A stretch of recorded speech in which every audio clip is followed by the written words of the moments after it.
बिस्मिल्लाहिर्रहमानिर्रहीम। अस्सलाम वालेकुम नाज़रीन, आप यूट्यूब चैनल देख रहे हैं। मैं इमरान खान हूं। पाकिस्तान तहरीक इंसाफ कश्मीरी अवाम की आवाज को नजरअंदाज करके इक़्तिदार की सियासत नहीं करेगी। हमारी अव्वलीन तरजीह कश्मीरी अवाम के बुनियादी हकूक और उनके जमहूरी मुतालबात और इंसाफ पर मबनी सियासी अमल की हमायत है। बहरहाल हम इंतखाबात नहीं, अवाम के साथ खड़े होंगे। ये पाकिस्तान तहरीक इंसाफ ने एक लंबा चौड़ा और भी स्टेटमेंट है, बड़ा डिटेल के अंदर उन्होंने बताया। देखें, जो तहरीक इंसाफ का फैसला है उसको एक तबका बहुत ज्यादा सराह रहा है। वो कह रहे हैं जी बिल्कुल बहुत अच्छा किया है, और एक तबका कह रहा है कि जी ऐसा नहीं करना चाहिए था। जो लोग कह रहे हैं अच्छा किया, उनके आर्गुमेंट ये है कि हुकूमत तो वैसे भी पाकिस्तान तहरीक इंसाफ को इन्होंने कभी भी नहीं बनाकर देनी थी। नंबर 2, ये इंतहाई मुतनाज़ इलेक्शन है जो होने से पहले ही बहुत सारे तनाज़ात में फंस गए हैं। नंबर 3 ये है कि कश्मीरी अवाम इस वक्त इलेक्शन के लिए तैयार नहीं है। वहां पर जुल्म और जबर हो रहा है और इलेक्शन के नाम के ऊपर चीज़ों को नॉर्मलाइज करने की कोशिश की जाएगी। और अगर पाकिस्तान तहरीक इंसाफ जैसी बड़ी जमात अपने आप को इलेक्शन से बाहर करती है तो पूरे के पूरे इलेक्शन और उसके सिस्टम के ऊपर एक सवालिया निशान खड़ा हो जाएगा। तो एक तरफ तो लोग ये कह रहे हैं कि कश्मीरियों के साथ खड़े होना चाहिए और इक़्तिदार की सियासत नहीं करनी चाहिए। जो लोग कहते हैं कि इलेक्शन लड़ना चाहिए पाकिस्तान तहरीक इंसाफ को, वो ये कहते हैं कि इमरान खान साहब खुद कह चुके हैं कि किसी भी इलेक्शन का कभी भी सियासी जमात को बाइकआउट नहीं करना चाहिए।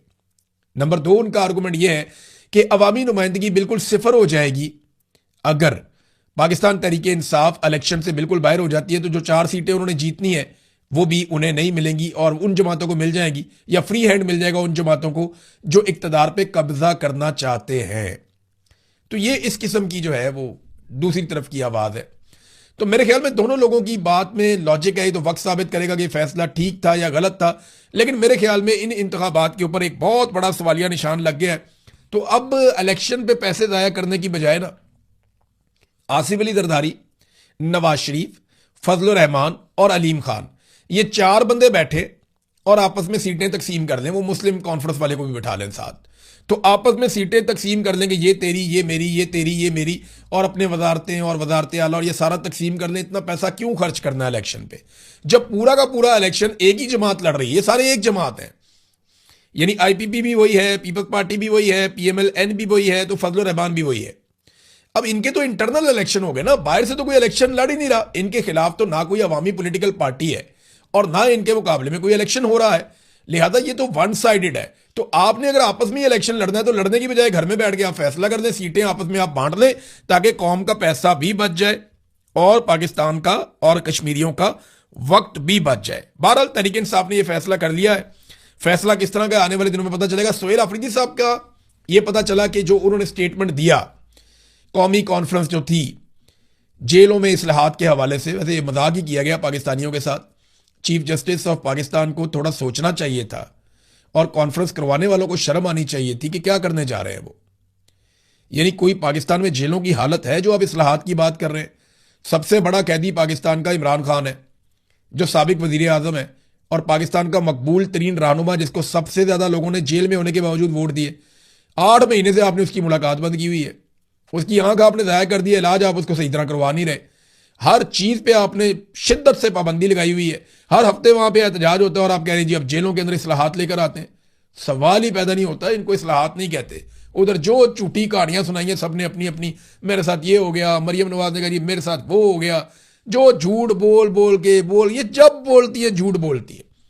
मरियम नवाज का ट्रैक रिकॉर्ड है, मैंने अपनी जिंदगी में किसी खातून को इतना झूठ बोलता हुआ नहीं देखा जितना मैंने मरियम नवाज को बोलते हुए देखा। और इस कॉन्फिडेंस के साथ मैंने कभी किसी खातून को झूठ बोलते हुए नहीं।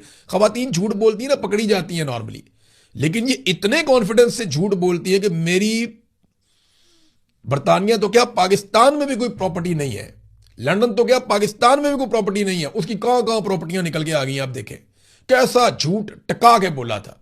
फिर कैल्बी फोंट आ गया, उसके ऊपर झूठ बोल दिया। जेल की कहानियां, फ्राई पान से कपड़े इस्त्री कर दिए, झूठ बोल दिया। और जनाब मेरे साथ ये कर दिया वो कर दिया। और मैंने वीडियो खुद देखी अपनी आंखों से, मैं तो हैरान हो जाता हूं जैसी सहूलियात इनको भी असर थी। यहां कौम को ये रोज हो गया, अजीब अजीब कहानियां सुना देते हैं। बहुत ही अजीब लोग हैं, बहुत अजीब तरीन लोग हैं। सोहेल अफरीदी साहब ने वहां पर इमरान खान साहब के लिए आवाज उठाई, लेकिन देखें तरीकाकार क्या था। एक बात नाजरीन आपको जरा मैं समझा देता हूं।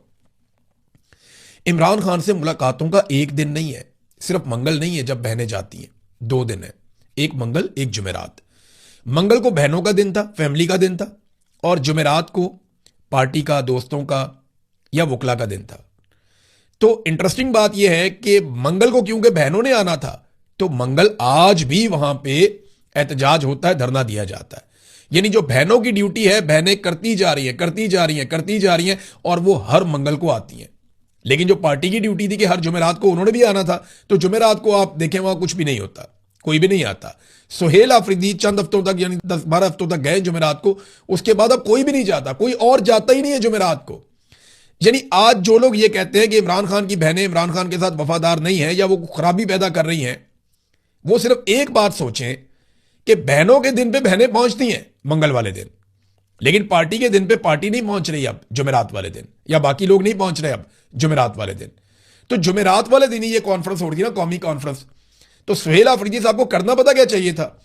उन्हें सबसे पहले जाना चाहिए था अडियाला जेल, सुबह 11 बजे 12 बजे, 2 घंटे कम से कम उनको जेल के बाहर खड़े होना चाहिए था, और वहां से उनको वापस जाना चाहिए था कौमी कॉन्फ्रेंस में, और वहां खड़े होकर उन्हें कहना चाहिए था, जी मैं एक सूबे का वजीर आला हूं, मेरी पार्टी का सरबराह और साबिक वजीर आजम और हमारा लीडर इस वक्त जेल के अंदर बंद है, और मैं ये अदालत का ऑर्डर लेकर गया था, इस ऑर्डर में लिखा है कि मुलाकात करवाई जाए मेरी।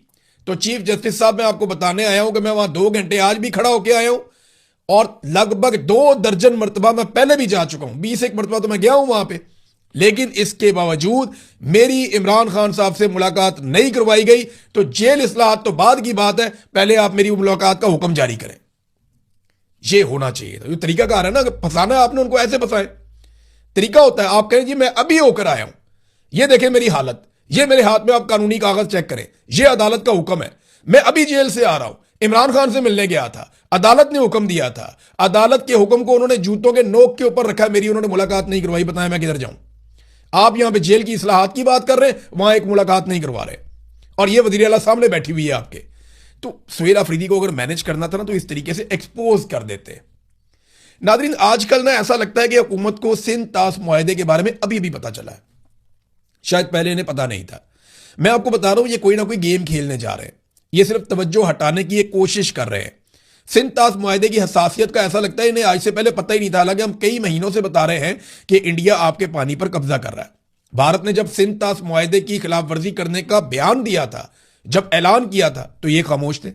जब उन्होंने पानी पर कब्जे का काम शुरू किया, ये खामोश थे। वो डिजाइन बनाते रहे, ये खामोश थे। वो कब्जा करना शुरू हो गए, ये खामोश थे। अब उसके ऊपर तेजी से काम जारी है और काम मुकम्मल करने की तरफ वो जा रहे हैं, तो इन्होंने रोला डाल दिया।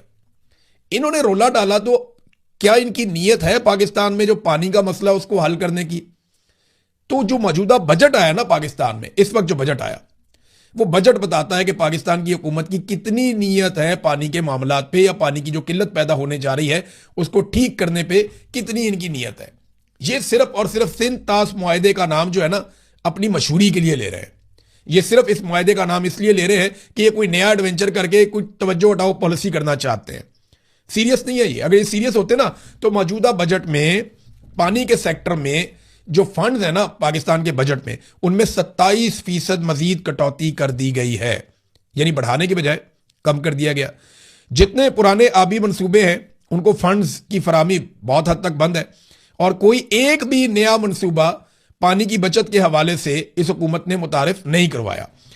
अच्छा, हुकूमती इदारों ने जो डिमांड की थी पैसे की, उससे भी 42.5% कम रकम मुख्तस की गई है। मारीन का कहना है कि कम से कम 500 अरब हर साल इस मसले पे पाकिस्तान को खर्च करना चाहिए, जबकि इन्होंने बजट में रखा है 103 अरब, यानी लगभग 20% पैसा रखा है, और 80% पैसा इसमें कम रखा है। अगर इसी तरह से ये फंड देते रहे ना, और यही सिलसिला चलता रहा, तो याद रखिएगा माहिरीन के मुताबिक भाषा डैम 46 साल में, दासू हाइड्रो पावर प्रोजेक्ट 65 साल में, और कच्ची कैनाल अगले 100 साल के बाद या 1 सदी के बाद जाकर बनेगी। यह है नादरीन इनकी संजीदगी। कहानियां आप इनकी सुन लें, जितनी मर्जी आप इनकी कहानियां सुन लें। नादरीन, एक और किस्सा आया, साबिर शाकिर साहब ने यह खबर दी है। खबर यह भी इंपॉर्टेंट है, मैं आपको वन लाइनर बता देता हूं। ये मलका आलिया पंजाब की साबिर शाकिर साहब कहते हैं, तो वो आप जानते हैं कौन है मलका आलिया, टिकटॉकर कौन है। उन्होंने कहा जी उसके फ्लीट के अंदर एक गाड़ी थी, बुलेट प्रूफ BMW 2016 मॉडल। गाड़ी में अचानक से आग लग जाती है रिंग रोड पे, ड्राइवर गाड़ी से कूद गया, बाहर निकल गया, गाड़ी जलकर राख हो गई। गाड़ी इनके अब्बा जी को बहुत पसंद थी, उन्होंने कहा कि ऐसी गाड़ी चाहिए, बुलेट प्रूफ BMW। तो जनाब जो एस नवाज मोटर्स है उनको कहा गया कि दूसरी गाड़ी दो अब हमें। उन्होंने कहा जी हमारा तो कसूर ही नहीं है, हम क्यों दें आपको दूसरी गाड़ी। तो फिर फौरी तौर पे 2 मुकदमात दर्ज कर दिए गए और फिर फेंटा भी लगाया गया। बल्कि इसके अंदर वो बता रहे हैं कि 2 बंदे भी उठा लिए गए। अब वो जो बंदे हैं ना, उनके वालिदैन अपील कर रहे हैं कि उनकी मदद की जाए। वो बेचारे मीडिया वालों से कह रहे हैं कि हमारे बंदे रिहा करवाए जाएं, और सहाफ़ियों से कह रहे हैं मदद की अपील है आपसे, मेहरबानी करें, ये बहुत ताकतवर ख़ानदान है, हम किधर फंस गए। ये है नादरीन सूरत हाल। देखिए मरियम नवाज का वो जो जुमला था ना, वो तो मैंने सुन लिया था, आपको भी सुनवा दिया था, खरीदा है भाई, जो उखाड़ना है उखाड़ लो। उस जुमले से भी ज्यादा खौफनाक एक और चीज थी उस वक्त, वो मैंने पहले तवज्जो नहीं दी, मैंने बाद में सुना तो मुझे आइडिया हुआ। देखिए ये जो जुमला था ना, ये एक औरत का जुमला था। वो जाती तौर पे शरीफ खानदान के इतनी करीब है, उनको लोग कहते हैं कि वो मुलाजमा है मरियम नवाज की, मुलाजमा लोग उन्हें कहते हैं कि वो नौकरानी है मरियम की। और लोग ये कहते हैं कि वो बहुत खादमाओं की तरह कभी बैग उठा लिया, कभी ये कर लिया, कभी वो कर लिया, बहुत खिदमत गुजार है, तो वो कुछ भी करे तो जायज़ है, समझ आती है। लेकिन जब उसने कहा ना कि जहाज़ की बात करते हैं, ख़रीदा है भाई, उसके बाद जो कह लगे ना हॉल में, पाकिस्तान के गरीबों का कैसा मजाक उड़ाया इन सब ने मिलकर। ये फार्म 47 के ऊपर जो जाली लोग मुसल्लत किए गए, ये इस काबिल समझते हैं कौम को। ख़रीदा है भाई जहाज़, उसके बाद सारे हंस रहे थे, कह लगा रहे थे। तो ये जो कह थे ना, इन्होंने मेरे ख्याल में असल काम इन्होंने किया है। और ये असल तस्वीर है इस जमात की कि इनको बिल्कुल परवाह नहीं है पाकिस्तानियों की। नाजरीन जो वकील जिसने मारंग बलोच साहिबा के खिलाफ मैं इसलिए कह रहा हूं कि एक्चुअली तो मारंग बलोच की तरफ से पेश हुए थे वो, बाकी वकला ने मना कर दिया था। जबकि मारंग बलोच ने कहा था जी कि मैं कोई वकील नहीं करना चाहती, तो सरकार ने फिर आपको पता है कि अपनी तरफ से एक वकील फराहम किया ताकि मारंग बलोच को उम्र कैद की सजा दी जा सके। तो वकील सैयद इकबाल शाह एडवोकेट ये पेश हो गए थे। अब इन्हें एडिशनल एडवोकेट जनरल खुजदार तैनात कर दिया गया है। 3 लाख से जायद इन्हें अलाउंस मिलेगा। तो एक तो मेहरबानी होगी इनके ऊपर, दूसरा मुझे कोई दोस्त वहां पे ये कह रहे थे कि शायद इनको मुस्तकबिल में कोई जज वज भी बना दिया जाए, इसके भी इम्कानात बन रहे हैं। बहरहाल नादरीन अभी इस वीलॉग को यहां खत्म करते हैं। खबरें और बहुत सारी हैं, बड़ी इंपॉर्टेंट हैं, लेकिन हम अगले वीलॉग में डिस्कस करेंगे। अब तक के लिए इतना ही। अपना ख्याल रखिएगा, अपने इस चैनल का भी। अल्लाह हाफिज़।